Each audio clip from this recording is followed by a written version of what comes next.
Hi, everybody. Welcome to Midwife Monday, albeit a few minutes late here, getting out of the final technology snafus that canceled our session last Monday. So I'm here, it's just a little late. Hopefully, the picture and the sound is okay. I'd love to know who's here today on this very rainy day here in Kentucky. Who's here? Where are you from? And what questions, what topics are you wanting to dive into today? We'll see what we have time for. Hello, Dahlia and Jill. So nice to have you here.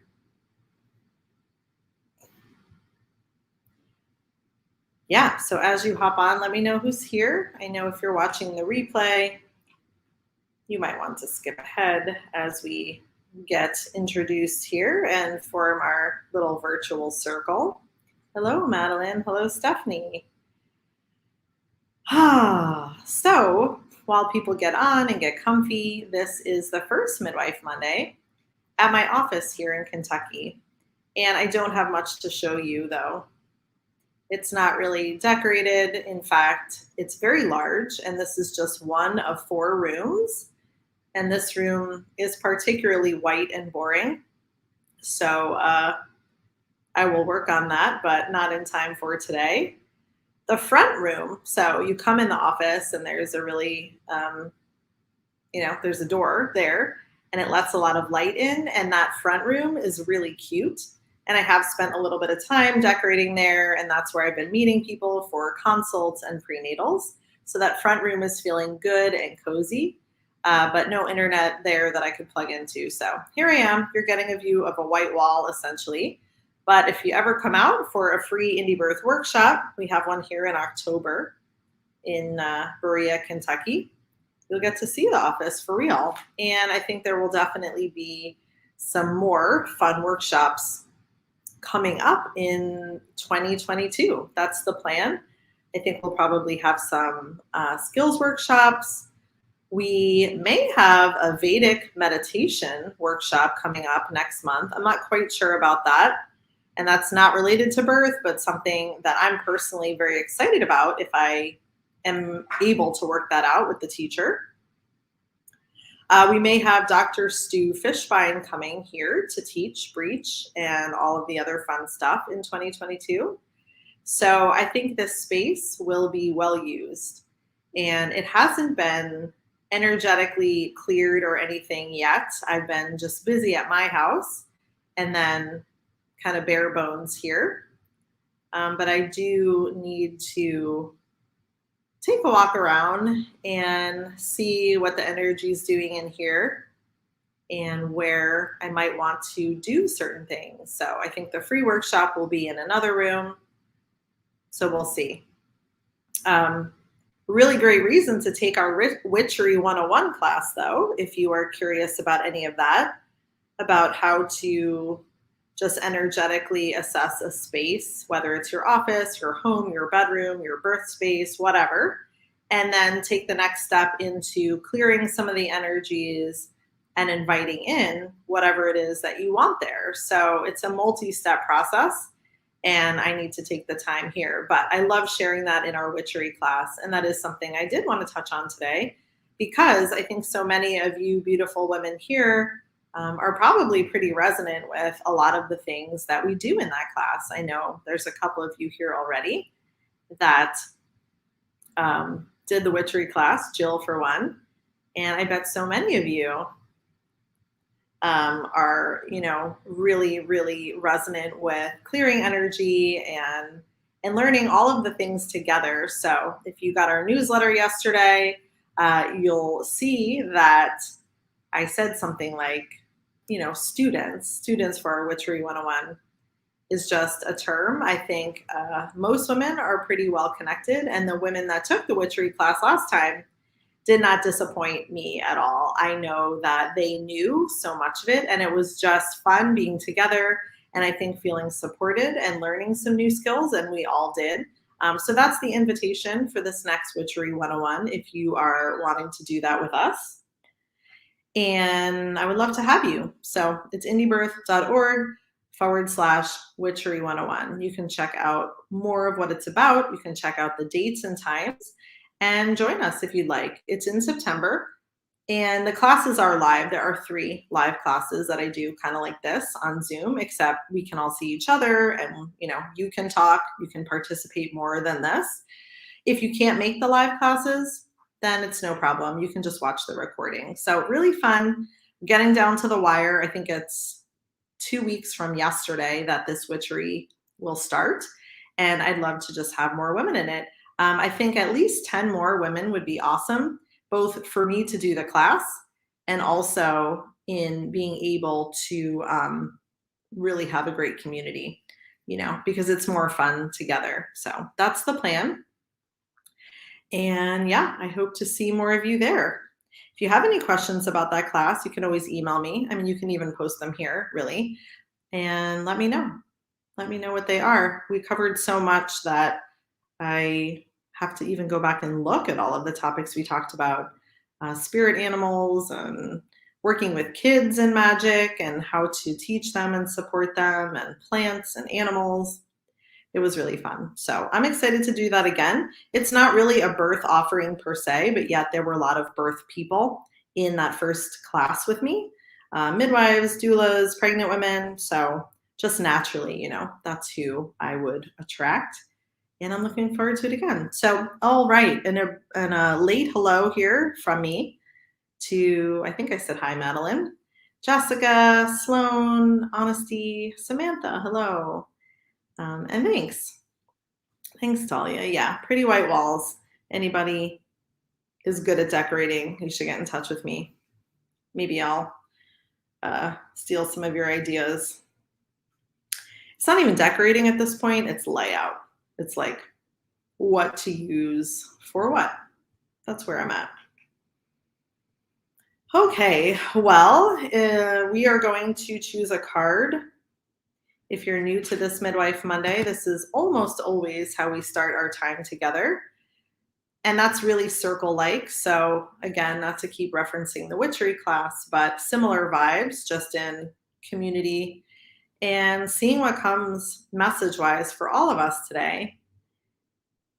I didn't pull a card last week. Last week wound up kind of a internet disaster. So no further comment on that, except no card was pulled.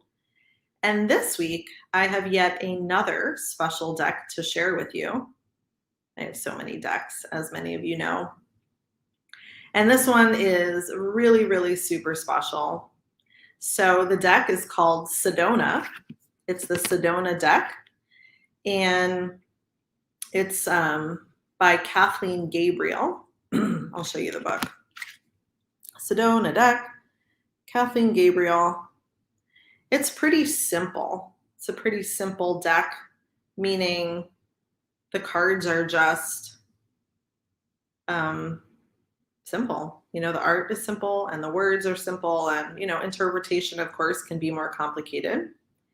But this deck was given to me by a very dear friend named Samantha. And tomorrow is the anniversary of her death, which is not, a happy, joyful thing in a lot of ways. But what is happy and joyful is that she was and is a beautiful soul. And we were friends for a long time in Sedona. Her oldest son was best friends with my oldest son. Her oldest son will be 17 in 2 days. And we saw each other's kids grow up.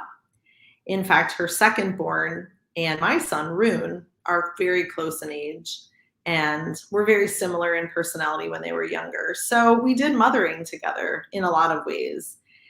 And we did witchy stuff together. She would have definitely been someone that would have been interested in maybe even teaching the witchery class with me. She was very connected to all kinds of things, really. And finally, she would have been, and probably was in many lifetimes, a midwife. So when I get, emotional about her being gone, and it's been 4 years, my last kind of like best memory of her, because I have memories of the end, but that wasn't as joyful. My last best memory of her was supporting me through miscarriage and through that being stable before coming out of everything that I ensued in that 4 to 6 months was kind of otherworldly. If you have that story, then it's a story so she was one of friends, Rose and another, but Samantha was one of the friends that we supported through that. And there, she was there she cried about it, and she was one of the only friends that was actually present, to see this baby. And that wasn't something I shared with a lot of people. Let me see if I can do something about this internet. Give me a second here. Jason, I am going to message you.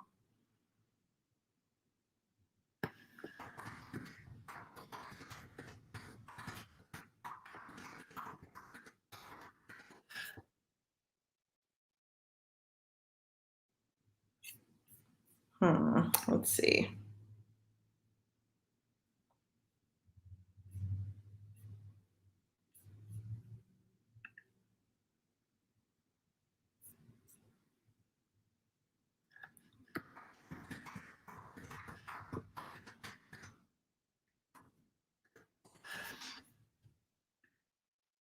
Okay, I don't know.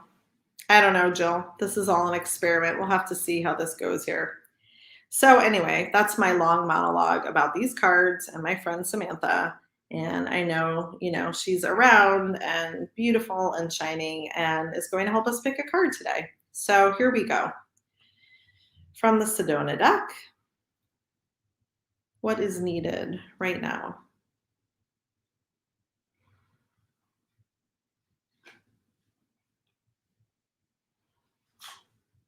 Oh, cool. I was kind of eyeing this one as I was shuffling them.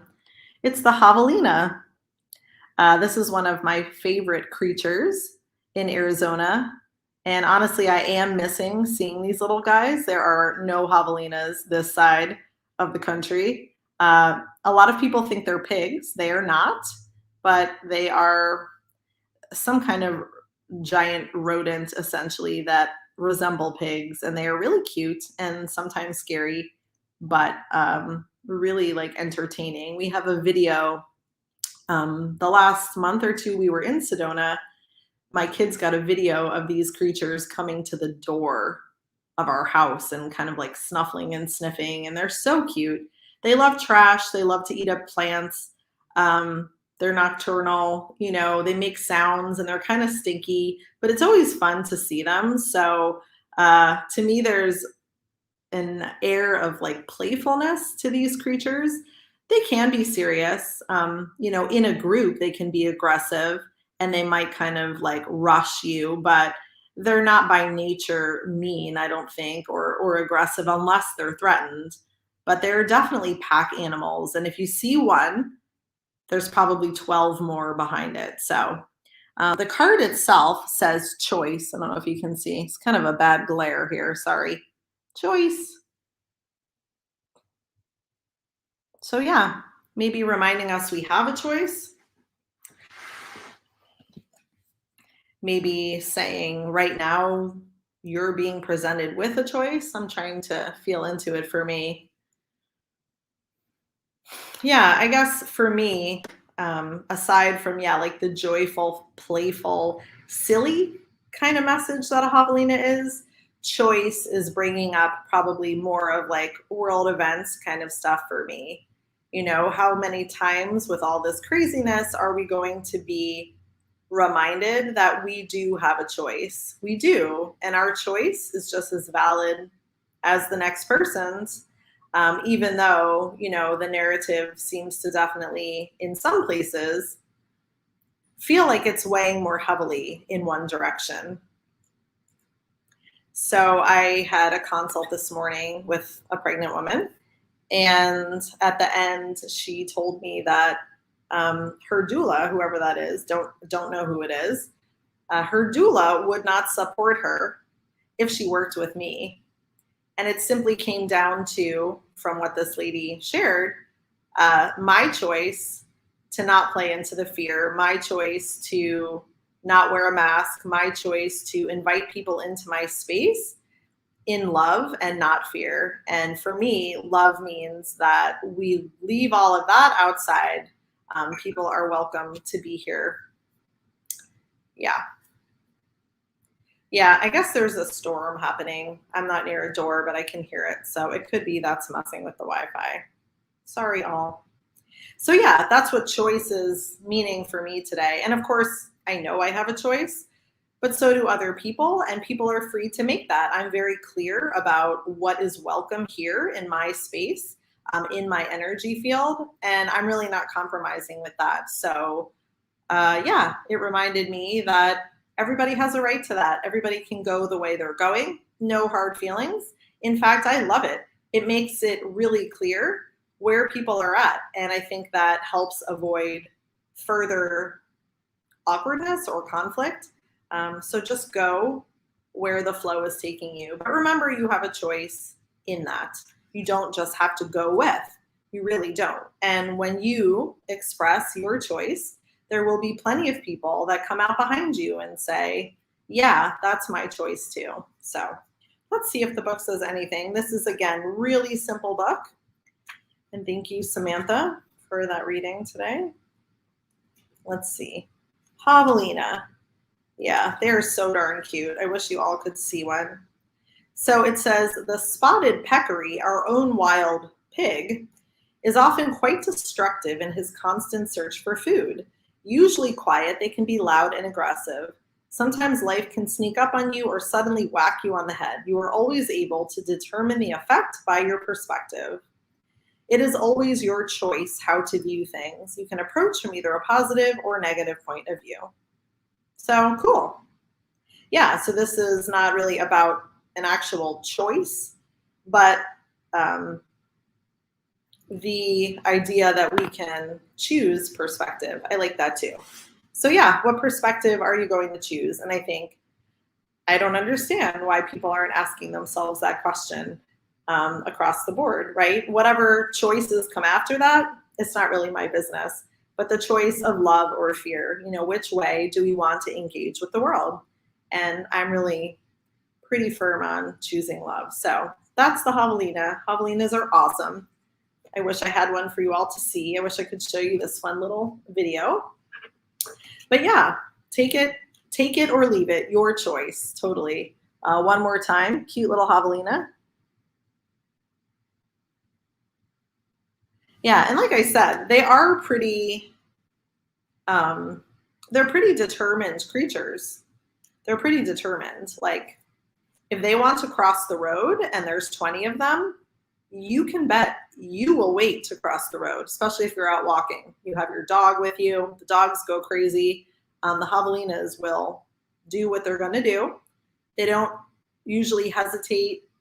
Sometimes they'll scatter and really run across the street, but they're more decisive animals than some. They're not as like skittish as deer or rabbits. They're pretty firm in what they want. And if they see something they want, like whatever prickly pear bush they're going to eat, they're going to go get it. So yeah, that's our reading for today. Oh, good. I'm glad if it resonates, and just as glad if it doesn't. Who knows? Got some hair sticking up here.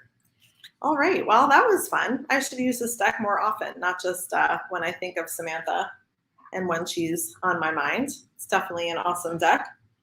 It's one I've had in my office for a while, actually. One that I bring on house visits a lot just because it's pretty simple and it feels like very community based. It doesn't even feel like mine. It feels like one that can be shared. Not all decks want to be shared. This one does.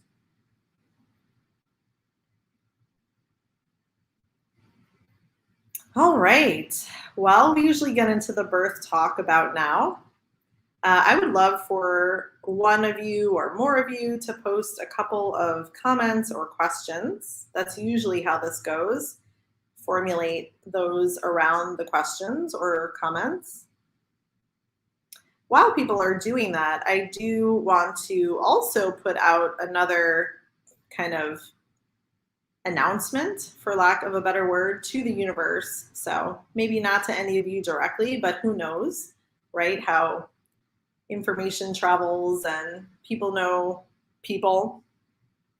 I think it would be really awesome to have an assistant or a student midwife or whatever here in Kentucky. And I'm not quite sure who that is or where that will come from eventually. But I'm feeling that that would be really, really helpful.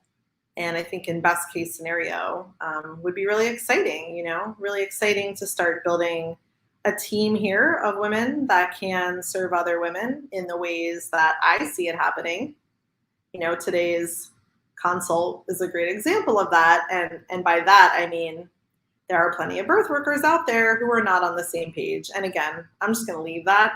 That's not my circus.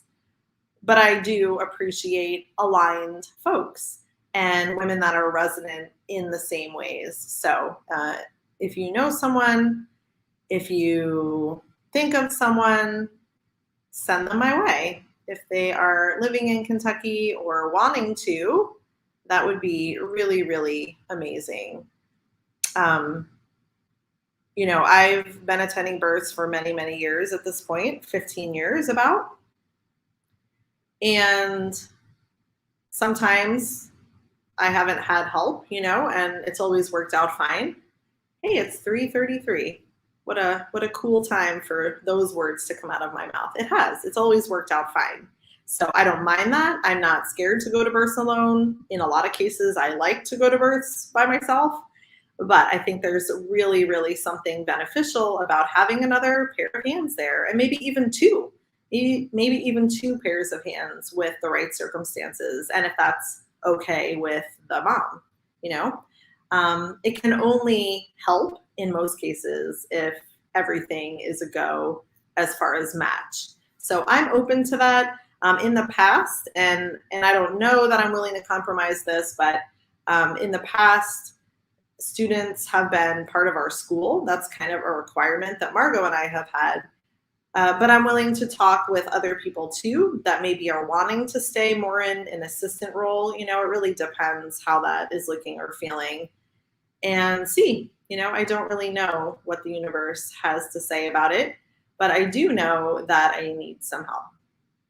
And that would be really wonderful. To have somebody just truly aligned and wanting to learn and work together and serve the women here. And I think I could do a way better job with a team.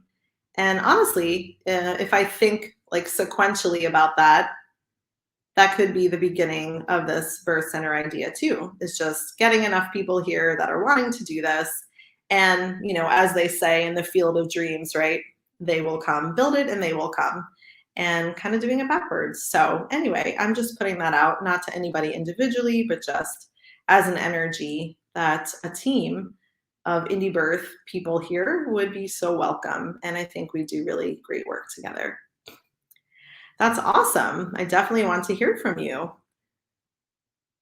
Yeah, I mean, Kentucky's great. We've only been here a couple of months, but I would highly recommend it to really anyone that is wanting to live in a beautiful place and have some land probably, and a little bit more freedom than is maybe happening in other places. And I think most important to this conversation is there's just a lot of women here that my guess is would love midwifery care.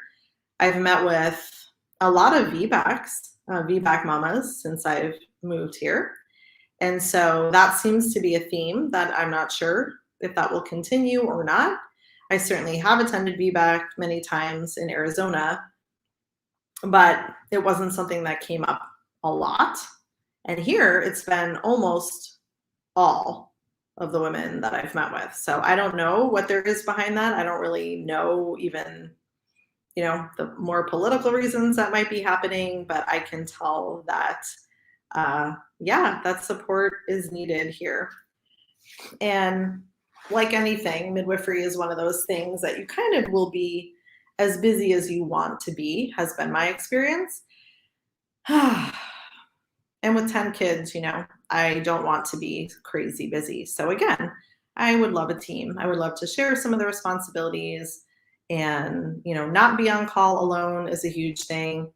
Um, Nathan, who many of you are familiar with through our podcast, Nathan Riley, he's an MD obstetrician in Louisville, which is only like an hour and a half from here. I'm sure we'll be collaborating together sooner than later with some birth stuff. So that's also really exciting. So to have, an OB on our team and some other really awesome women or doulas or whatever, assistants, students, really could start to build something incredible here. So that's how the center is feeling to me right now. I know people here often ask. And I guess for a long time, it was a more physical, I was waiting for a more physical manifestation, right? Like it has to be a place or land. And now I'm thinking about it and feeling it backwards. So I feel like we need to start doing the work, and then the actual physical location is going to come. Could be wrong, but that's my hunch right now. So end of that sermon. I would love to hear any questions or comments about anything birth related. And that's how we'll spend the rest of the time. I'm trying to think what else I can share in the meantime about that. Well, I'm getting to know the area, obviously, as far as birth goes, so I don't have a lot to share. I have some ideas for sure about collaborating more and figuring out exactly what the medical system is doing here, as opposed to Arizona. Like I knew the hospital and I knew the people there and that kind of thing. Like I don't really have that information here yet. So taking little steps here and there to figure out how to make that easier, how to make transport easier, what I could do to help, like do the EMTs here, are they receptive to that kind of thing? Those are all of the kind of questions I have in my head that I don't have an answer to. But again, it's a great reason to build a team and have different people kind of working on different things. That's what I've always imagined. And in Sedona, it was starting to happen. I felt like there was more support there. Valerie is there, and there were some other people, and we were able to kind of like divvy up some of the ways we wanted to make a difference. So calling that in right here, and we will see. And I will report back how that's going. Depression during pregnancy.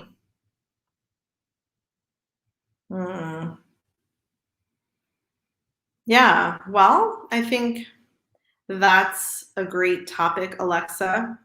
I can speak just generally about it, but you might be someone, I don't know, you might be someone that's interested in like a one-on-one session, because I think it's obvious.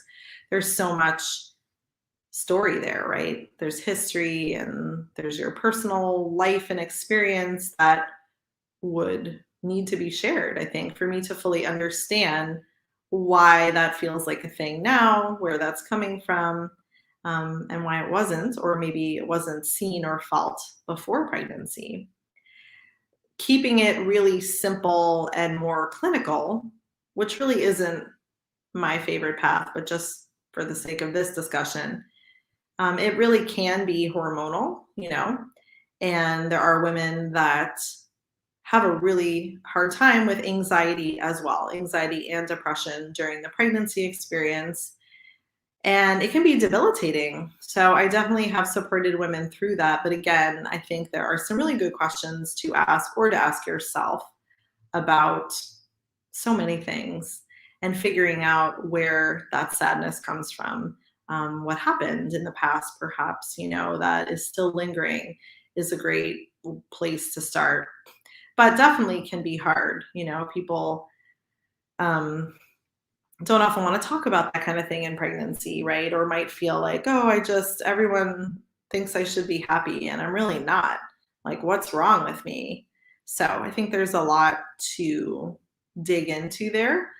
Not to mention just the baby and the baby's experience, or what we would imagine might be the baby's experience, or communication with the baby, and then connection with our own ancestral line. I mean, those are the places where I get more interested in it, less clinical. But even if it is hormonal, you think, where is that coming from? Like, is it coming from something in my line of women? What am I feeling that isn't even mine?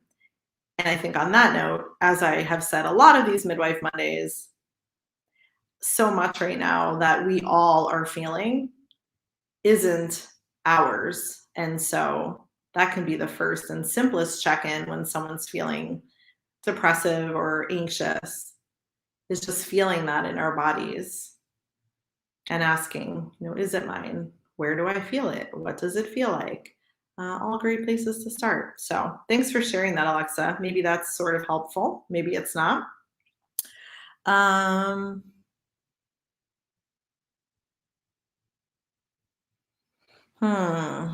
yeah.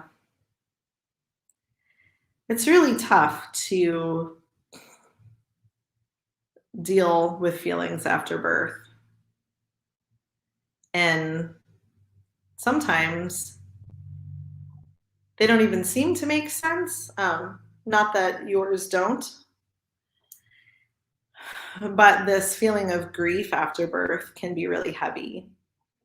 And sometimes it feels like, yeah, it's totally connected to the birth experience, or, some kind of trauma, or mothering in general, or grief around just not being pregnant anymore. I mean, there's so many ways that grief shows up in the postpartum. So I think that's really hard when you have something that you feel like you can identify, because it's kind of complicating perhaps the grief that's already there, just from birth, just from going through that portal and being new, and maybe not totally identifying how that even happened or who you are. Like, it's a huge thing.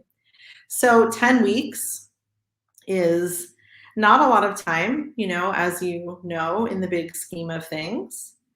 And I guess I would just be curious, and it doesn't have to be here, like, what happened, and what kind of spiritual space, or how was the spiritual space interrupted? And were these conversations you had before? Was it something that caught you off guard? Like, there are so many things that I would just want to understand. But ultimately, if you really felt disrespected, perhaps that's worth a conversation, with the midwives, and or just more processing on your own, perhaps, before you get there. And maybe that conversation will happen and maybe it won't. But yeah, just like writing down the story, and feeling it, and talking with your baby, and maybe trying to get some insight into what the ultimate lesson may be. I do believe there are lessons in everything. And sometimes the feelings that come with are not pleasant, right? So it's hard to like imagine there's a lesson, or to like uncover the lesson, because the feelings of anger or grief are so strong. But putting those aside as best we can as we process, sometimes we can get to the deeper layer of what was actually going on, or, why we were feeling that way. Yeah. Yeah. I just said to someone today, do you want to defend yourself your whole birth? And do you want that adrenaline running? Because that's what it does. And if we're talking about birth just from a physiological point of view, adrenaline is only helpful at a certain point in the process, and that is to get the baby out. So adrenaline throughout the process, and engaging in your mind to have to defend, or to think critically, or to look at the time on your watch because you're being pressured. All of that takes us away from our physiology, which can make birth harder, and less smooth, or more dangerous, or more frustrating. I mean, however you want to look at it. So yeah, defending yourself can really not be a resonant energy with birth. But yeah, I guess sitting with what you wanted and what it ended up looking like and whose responsibility was whose, right? So feeling into that more, and just, maybe talking with them and processing around all of it. Now, of course, they have to be people that are open to that. They may not be, and that might be part of the problem. But I'm not sure if that was your first birth or not. I'm kind of guessing it was, but I don't know for sure. And I think that is the hardest part of having a first baby. You just don't know what it's going to be like. You don't always know what you want from your birth team.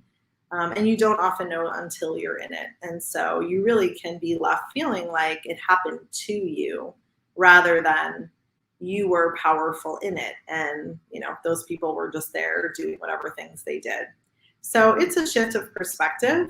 And, maybe something like that choice card is appropriate, I don't know, to feel into. What did you have a choice over? What did you say yes to? And not to beat yourself up. It's not to beat yourself up. It's to gain wisdom from the experience you had so that, come another pregnancy, come another baby, whatever, you have that wisdom. And it's so deep within you that you must honor it. And it's not a matter of right or wrong or yes or no. It's just a feeling of, I'll go this way, because I've learned that when I went this way, it felt this way, and that didn't work for me. So it is complex. So wishing you love and healing around that. Birth is totally that way. I found, it's a teacher, and all parts of ourselves kind of come out, and that can be just hard to like take in while you're with a new baby and again trying to figure out all of these things. I can kind of just shatter you, and you got to put back the pieces. So support in that is good. And I think women feel that way in all kinds of situations. Just to put it in perspective, women that have had home births, right? And maybe from the outside, people are like, well, what's the problem? You had a great birth. But it's all about what happens in here, the experience that we have. So for other women, they might have an elective C-section and not have trauma with that. Like it's not like one thing goes with one thing.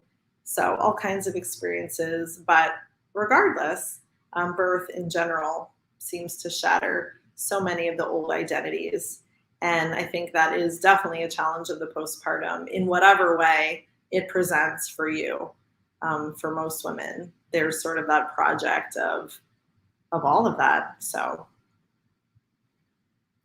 yeah, for sure. First births and really all births, I think, could be seen in that perspective that they are wisdom teachers, that the babies coming through are also our wisdom teachers.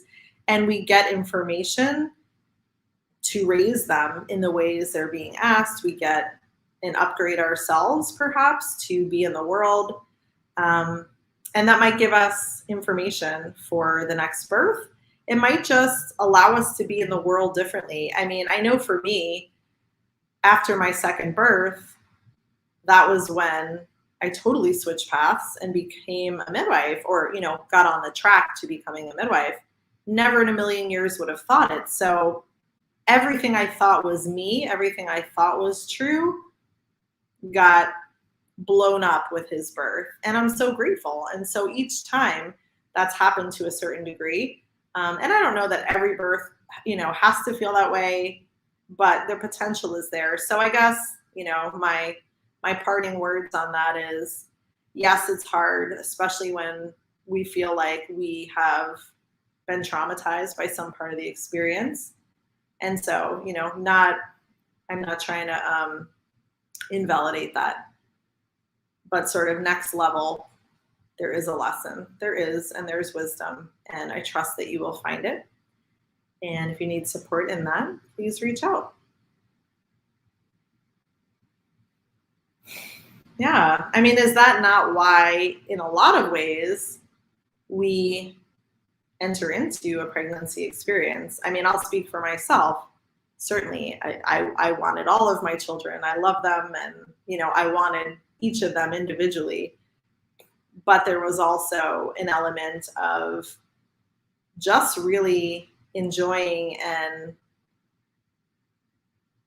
anticipating such big change in that experience, in their pregnancies, in their births, that I got wise to it, right? After the first two, I was like, oh, well, if I want to, kind of keep digging deeper into myself, this is one way to do it. And of course, there are others.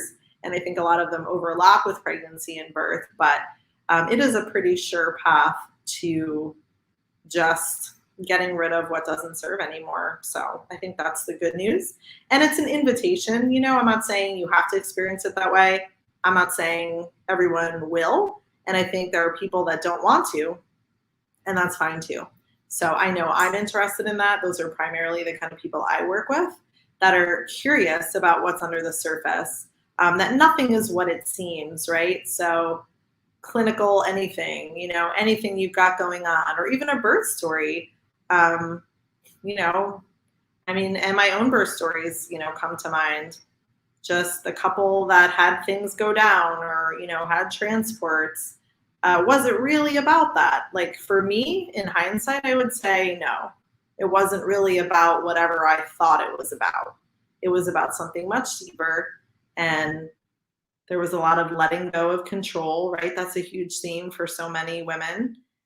So those are just a couple of like the simple ways I feel like that can look. But again, it's an invitation. It's an invitation into that journey, in whatever way that feels right for you. And I feel like that's something we're always talking about here at Indie Birth, 13 Moons, and the individual work Margot and I both do with women locally and virtually, and our school. I really, really, really hope that the school itself is creating this kind of paradigm for birth and for women to be in together.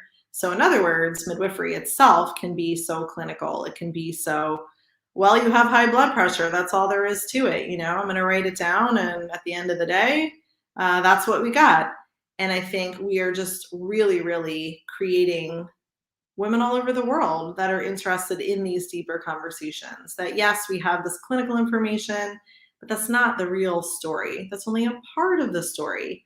And so how far are you willing to walk? How deep are you willing to go? What is your baby asking you to do?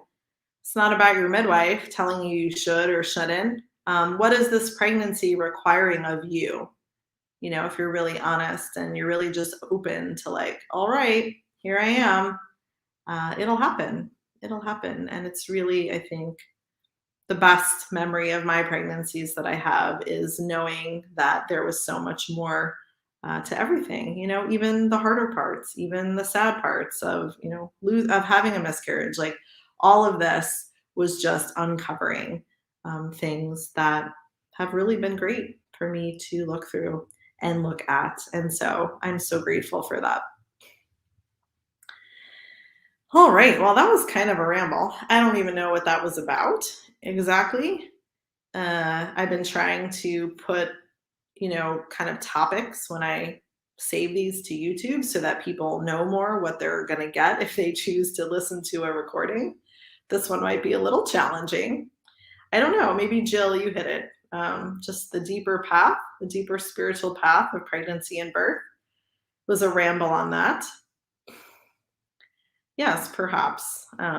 Perhaps that's what was needed today for whatever reason. I'm not quite sure. But thanks for sitting with me. If there's any like last minute questions or comments, I can do that. If not, it's been so fun sitting in my office for the first time with you all. Sorry about the shitty internet if it was. Doing our best here amidst Kentucky summer storms. And I'll be back next week, hopefully with who knows what, some other fun topics. You never know, maybe another deck of cards. I don't think I've really cycled through all of the decks that I have, so I can surprise you for a couple more weeks with that. And yeah, a last shout out for the witchery class. because I really would love to see so many of you there, especially if these kind of conversations resonate with you. Being kind of in that spiritual space, that inner circle of energy, even virtually, I know was so helpful to me last time. I am looking forward to it this time again for those reasons. I feel like I need it just as much as anyone. So I will teach, we will share, we will create a circle of people all over the world. And I think that'll be really the best way we can, well, one way, one good way we can each support ourselves right now amidst this craziness and do our part, right, in creating this new world. All right, everybody, nice to see you.